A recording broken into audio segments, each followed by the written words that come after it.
एक घटना का मैं जिक्र करना चाहता हूं। 22 साल में वंदे मातरम गाने पर सर्वाधिक जुल्म हुए थे।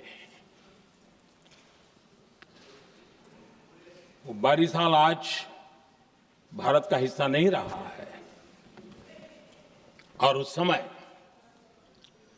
22 साल की हमारी माताएं, बहनें, बच्चे मैदान में उतरी थी वंदे मातरम के स्वाभिमान के लिए। इस प्रतिबंध के विरोध में लड़ाई के मैदान में उतरी थी और तब 22 साल की एक वीरांगना श्रीमती सरोजिनी बोस, जिन्होंने उस जमाने में वहां की भावना को देखिए और उन्होंने कहा था कि वंदे मातरम जो प्रतिबंध लगा है, जब तक ये प्रतिबंध नहीं हटता है मैं अपनी चूड़ियां जो पहनती हूं निकाल दोगी।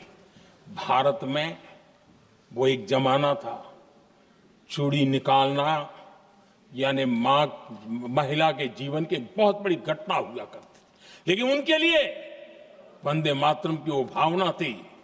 उन्होंने अपनी सोने की चूड़ियां, जब तक वंदे मातरम प्रतिबंध नहीं हटेगा मैं दोबारा नहीं धारण करूंगी, ऐसा बड़ा व्रत ले लिया था।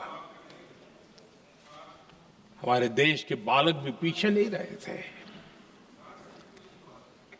उनको कोड़े की सजा होती थी, छोटी छोटी उम्र में उनको जेल में बंद कर दिया जाता।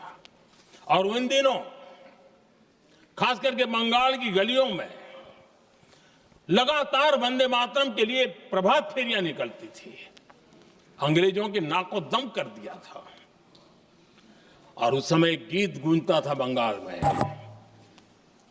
जाए जाबे जीवनो चोले, जाए जाबे जीवनो चोले, जोगो तो माजे तोमार काजे, वंदे मातरम बोले। अर्थात हे मां, संसार में तुम्हारा काम करते और वंदे मातरम कहते जीवन भी चला जाए तो वो जीवन भी धन्य है। ये बंगाल की गलियों में बच्चे कह रहे हैं। ये गीत उन बच्चों की हिम्मत का स्वर था और उन बच्चों की हिम्मत ने देश को हिम्मत दी थी। बंगाल की गलियों से निकली आवाज देश की आवाज बन गई थी। अंग्रेजों ने अखबारों पर रोक लगा दी तो मैडम भिकाजी कामा ने पेरिस में एक अखबार निकाला और उसका नाम उन्होंने वंदे मातरम रखा।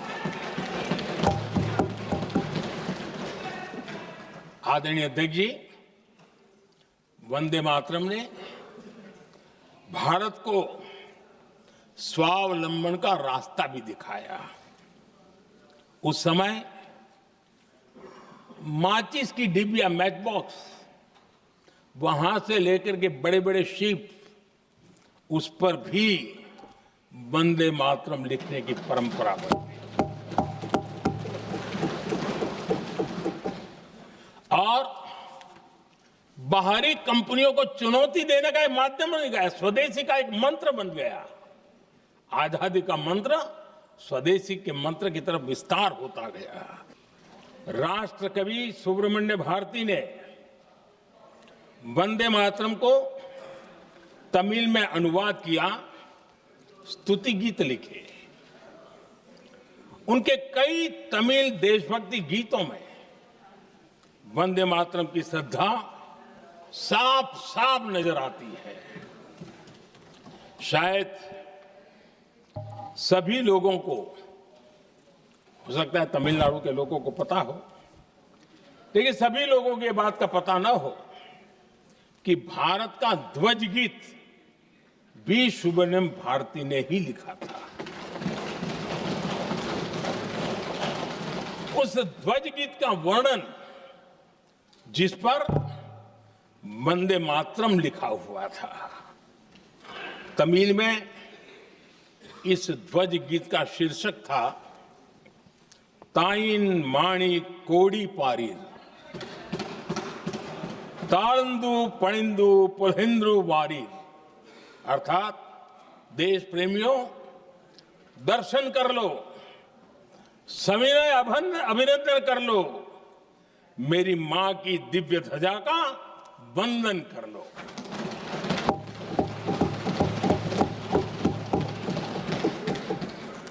आदरणीय अध्यक्ष महोदय, मैं आज इस सदन में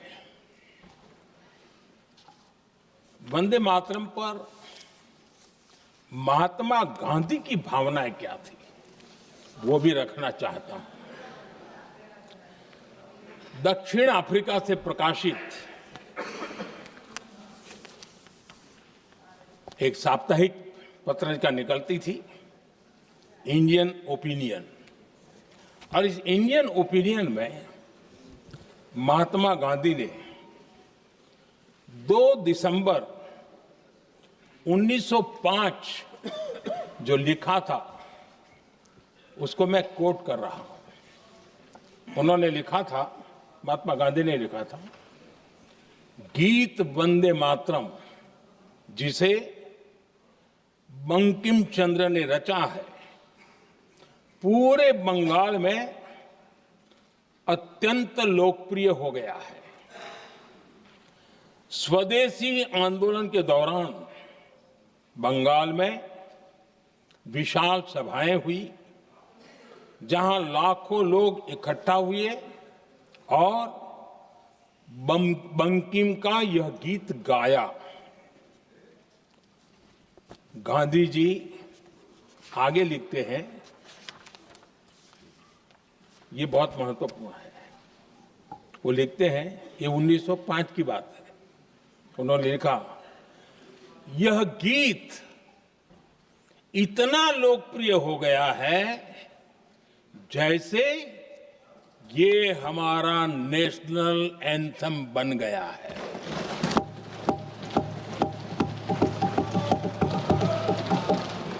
इसकी भावनाएं महान है और यह अन्य राष्ट्रों के गीतों से अधिक मधुर है। इसका एकमात्र उद्देश्य हम में देशभक्ति की भावना जगाना है। यह भारत को मां के रूप में देखता है और उसकी स्तुति करता है। अध्यक्ष जी, जो वंदे मातरम 1905 में महात्मा गांधी को नेशनल एंथम के रूप में दिखता था, देश के हर कोने में, हर व्यक्ति के जीवन में जो भी देश के लिए जीता जानता, देश के लिए जागता था, उन सब के लिए वंदे मातरम की ताकत बहुत बड़ी थी। वंदे मातरम इतना महान था, जिसकी भावना इतनी महान थी, तो फिर पिछली सदी में इसके साथ इतना बड़ा अन्याय क्यों हुआ?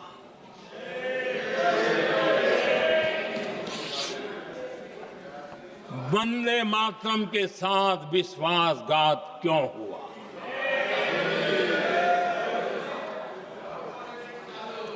ये अन्याय क्यों हुआ? वो कौन सी ताकत थी जिसकी इच्छा खुद पूज्य बापू की भावनाओं पर भी भारी पड़ गई,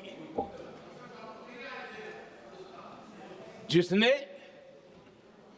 वंदे मातरम जैसी पवित्र भावना को भी विवादों में घसीट दिया?